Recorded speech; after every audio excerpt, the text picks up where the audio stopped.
हम लोग दूसरी सोच वाले लोग हैं। हम कोई भी काम कभी भी उसके राजनीतिक लाभ हानि के लिए नहीं करते। दोनों की तैयारी है। पार्टी लोकसभा लड़ाएगी तो लोकसभा लड़ेंगे, पार्टी विधानसभा लड़ाएगी तो विधानसभा लड़ेंगे और पार्टी कहेगी कि पार्टी के दूसरे कैंडिडेट को लड़ना है और आपको उसकी जय जयकार करनी है तो वो 43 साल से करते आए हैं। वो मेरा मन हमेशा खुला रहा है, मैं कभी बंद मन से मैंने राजनीति नहीं की। और जो ये कहता है कि मेरे कारण से सीट हार गए, मैं उनको चैलेंज करता हूं कि कोई इस विधानसभा में एक आदमी लाके ये कह दे कि अरविंद यादव ने एक वोटर को, किसी को, मतदाता को ये कहा कि भाजपा को वोट मत दे। पार्टी को मां माना है और मां से गद्दारी करना हमारे खून के अंदर नहीं है, ना हमने वो सीखा है, ना पहले कभी मां के साथ गद्दारी की, ना आगे कभी भविष्य के अंदर गद्दारी करेंगे। हरियाणा टूरिज्म के चेयरमैन अरविंद यादव ने कहा कि भाजपा को उन्होंने अपनी मां माना है और इससे गद्दारी करने की वह सोच भी नहीं सकते। अपनी मां की सेवा उन्होंने बेटे की तरह की है। अरविंद यादव ने कहा कि जो लोग यह प्रचारित कर रहे हैं कि पिछला विधानसभा चुनाव उनकी वजह से हारे हैं, वह झूठ बोल रहे हैं। अरविंद यादव रविवार को मकर संक्रांति के अवसर पर जिला भाजपा कार्यालय में आयोजित बुजुर्गों के सम्मान समारोह के पश्चात पत्रकारों से बातचीत कर रहे थे।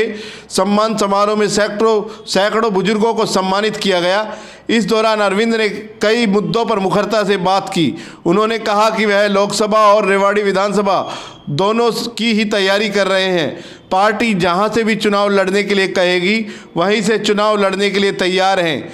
अगर चुनाव में टिकट नहीं मिली तो जिसको टिकट मिलेगी उसकी जय जयकार करने से भी पीछे नहीं हटेंगे। बातों ही बातों में अरविंद ने एक बार फिर से कह दिया कि जो नेता जनता के बीच रहना नहीं जानते उन राजनेताओं को राजनीति छोड़ देनी चाहिए।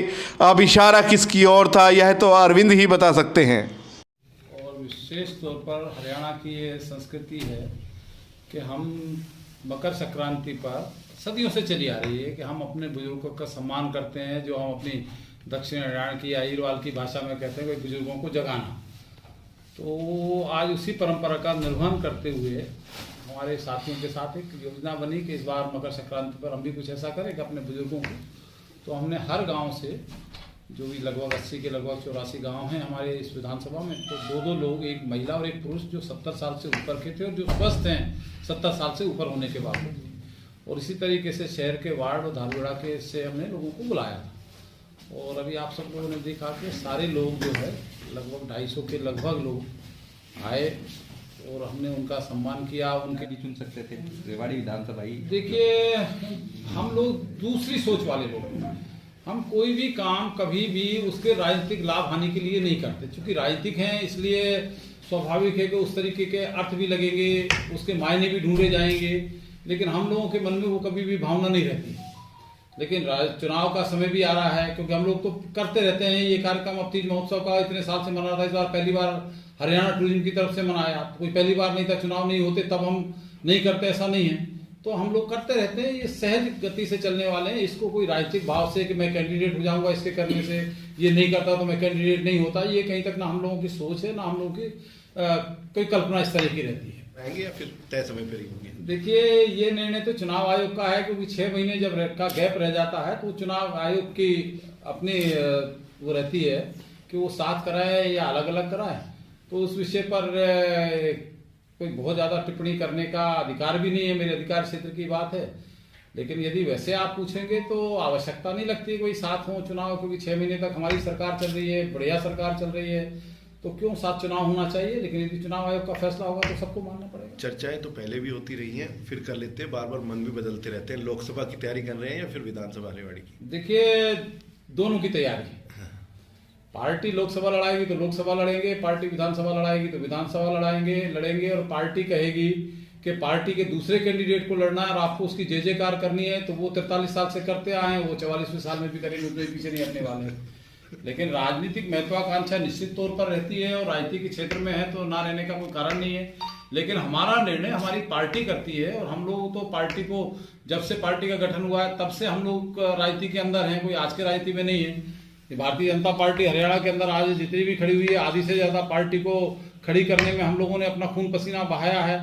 तो आज इस स्थिति के अंदर पार्टी हरियाणा के अंदर पहुंची है और वो लोग निर्णय करने वाले लोगों को भी सबकी नजर रहती है कि कौन क्या है, हमारे को क्या उसका उपयोग करना है। अब मैं कुछ नहीं था, 2 बार मुझे हरको बैंक का चेयरमैन बना के रखा, हरियाणा टूरिज्म का चेयरमैन बनाया, तो ये पार्टी का सूचना में कोई मांगने थोड़ी गया था, मैं थोड़ी कहने गया था कि मुझे चेयरमैन बनाओ। तो ये पार्टी अपने कार्यकर्ता का कहाँ उसका उपयोग करना है, ये उनका निर्णय होता है। हम लोग ना जाते, यदि कोई बात होती है तो जिस स्तर पे हमको बात कानाफूसी करना होती है वहाँ अपनी बात को वो हमसे पूछ लेते हैं, हम जाके बता जाते हैं कि ये मेरा मन है। एक टैग लग गया डॉक्टर अरविंद पर कि पिछली आपको नहीं मिलती, क्या वो हालात दोबारा फिर बनेंगे या फिर अब की बार खुले मन से आप? देखिए, मेरा मन हमेशा खुला रहा है, मैं कभी बंद मन से मैंने राजनीति नहीं की। और जो ये कहता है कि मेरे कारण से सीट हार गए, मैं उनको चैलेंज करता हूं कि कोई इस विधानसभा में एक आदमी लाके ये कह दे कि अरविंद यादव ने एक वोटर को, किसी को, मतदाता को ये कहा कि भाजपा को वोट मत देना। पार्टी को मां माना है और मां से गद्दारी करना हमारे खून के अंदर नहीं है, ना हमने वो सीखा है, ना पहले कभी मां के साथ गद्दारी की, ना आगे कभी भविष्य के अंदर गद्दारी करेंगे। जो राजनीतिक है, राजनीतिक आक्षेप लगते रहते हैं, जीत जाते तो हम जीते हैं, हार गए तो उसने हरा दिया, वो एक राजनीति के अंदर चलता रहता है, वो आगे भी चलेगा, वो खत्म नहीं होने वाला। मैं लड़ूंगा तो मेरे खिलाफ भी आएंगे, जीत जाऊंगा तो मैं कहूंगा कि भाई मैं अपनी ताकत में जीत गया, हार जाऊंगा तो कहूंगा कि मेरे इन लोगों ने हरा दिया। तो ये एक राजनीतिक भाषा है, परिभाषा है, राजनीतिक बातें हैं, ये चलती रहेंगी राजनीतिक क्षेत्र के अंदर। लेकिन जहां तक मेरा सवाल है, मैंने पार्टी को मां माना और मां के साथ यदि मैं गद्दारी करता हूं, एक वोट भी यदि मां के खिलाफ मेरा जाता है तो वो मां से गद्दारी है और हम लोग गद्दार कभी हो नहीं सकते। बीच में देखिए, यदि आप राजनीतिक क्षेत्र में हैं, आप सामाजिक क्षेत्र में हैं, तो लोगों से दूरी बनाना ठीक नहीं है, लोगों के बीच में रहना चाहिए। आप चुने हुए प्रतिनिधि हैं तो निश्चित तौर पर लोगों की समस्याओं के सामने, मैं तो चुना हुआ प्रतिनिधि नहीं हूं, फिर भी 24 घंटे रहता हूं, मैं नहीं, मेरे जैसे बहुत सारे लोग हैं जो राजनीति के अंदर हैं और वो लोगों के बीच में 24 घंटे सुबह से शाम तक रहते हैं, तो वो रहना चाहिए। क्योंकि हमने अपनी सामाजिक सेवा को, राजनीतिक क्षेत्र को हमने अपनी स्वेच्छा से चुना है, किसी के दबाव में नहीं चुना है। और यदि हम उसके लिए भी अपना ईमानदारी से उसका भी निर्वहन नहीं कर सकते तो हम क्यों राजनीति में और क्यों सामाजिक जीवन के अंदर है। तो मैं इस बात को मानता हूं कि यदि हम लोग राजनीति में हैं या सामाजिक जीवन के अंदर हैं तो लोगों के सुख दुख में भी हमें भागीदार होना चाहिए, लोगों की बात को भी हमको सुनना चाहिए और उसका निर्वहन 100% होना चाहिए, वो हम अपना करने का प्रयास करते हैं। कुछ लोग हैं जो चलते हैं, जिनके पास इस तरीके की उनकी एक अपनी आदत बन गई है, उनका स्वभाव बन गया है, बिना मिले लोग भी उनको अपने दूसरे तरीके से देखते हैं, उस दृष्टि से देखते हैं। लेकिन अब वो समय बदल गया। अब ये भी सोचिए कि यदि मैं जाऊं और मेरा चुनाव हुआ प्रतिनिधि है, मैंने वोट दिया या वोट नहीं दिया, आज नरेंद्र मोदी देश के प्रधानमंत्री, इस बात से नहीं कितने लोगों ने वोट दिया कितने लोगों ने नहीं दिया, वो देश के प्रधानमंत्री। विधायक चिरंजीव राव हैं, वो कितने लोगों ने वोट दिया नहीं दिया ये विषय नहीं है, वो रेवाड़ी के विधायक हैं। तो उनको जाके यदि कोई बात है तो उनको सुनना चाहिए, हर विधायक का दायित्व है। राव इंद्रजीत सिंह हमारे सांसद हैं, हर एक मतदाता का है कि उनकी बात को, सांसद को सुनना चाहिए।